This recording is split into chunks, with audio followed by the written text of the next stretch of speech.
এই বন্ধুরা, কি অবস্থা? তোমাকে আজকে চলে আসলাম, তোমাকে একটু চা খাতি নিয়ে যাব সেই উদ্দেশ্য করে।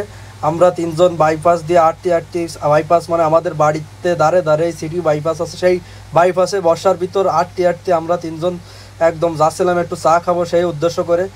আর তোমরা এই বৃষ্টির মধ্যে খিটা এই পরিবেশের মধ্যে দিয়ে চা খাতে যাও, আর এরকম পরিবেশ তোমাকে আশেপাশে আছে কিনা তোমরা অবশ্যই কমেন্টের মাধ্যমে জানাবা। এই যে সিটি বাইপাস দিয়ে আমরা একটু হাঁটাহাঁটি করতে করতে বিভিন্ন কথা বলা বলি করছিলাম। আমার পাশেই ছিল আলামিন স্যার, তার ডাইন পাশেই ছিল দেবব্রত ভাইপো। আমরা মোটামুটি একটু হাসি ঠাট্টা মজা করতে করতে রাস্তা দিয়ে আটটি আটটি যাচ্ছিলাম চার দোকানের উদ্দেশ্যে। আর কথা কতি কতি ঠিক চার দোকানের কাছাকাছি চলে আসি, আর বিভিন্ন ধরনের গল্প গুজব করতে থাকি। তারপরে সে আলামিন স্যারও খুব আনন্দঘন মুহূর্তে ছিল।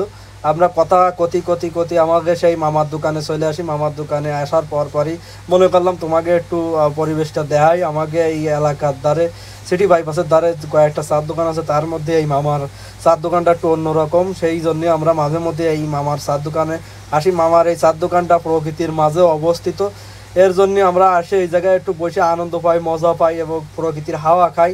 বর্ষার মধ্যেও যদিও বা সেরকম বাতাস টাতাস কিছু ছিল না, ভিজা ভিজা স্যাঁতস্যাঁতে একটা ভাব ছিল, তারপরেও চলে আসলাম একটু চার নেশায়। তোমরা কীরকম চা খাও আর কীরকম পরিবেশে খাও তা অবশ্যই কমেন্টের মাধ্যমে জানাবা। তারপর আমরা কথা কতি কতি বসে গেলাম চা খাওয়ার উদ্দেশ্যে এক জায়গায় তিনটে চেয়ার নিয়ে। আর তোমাকে একটু আশেপাশের পরিবেশটা দেখানোর চেষ্টা করলাম ক্যামেরার মাধ্যমে। কথা কতি কতি আমাকে হাতে চা চলে আসলো।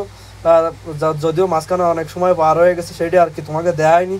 সরাসরি চা হাতে চলে আসে, এইটাই দেখতে পাচ্ছ। যাই হোক, এরকম বৃষ্টিকর মুহূর্তে চা খাতে কিরম লাগে তোমাকে অবশ্যই কমেন্টের মাধ্যমে জানাবা, এবং ভিডিওটি যদি ভালো লাগে তাহলে লাইক কমেন্ট করবা। দেখা হবে পরবর্তী কোনো ভিডিওতে। ধন্যবাদ তোমাকে।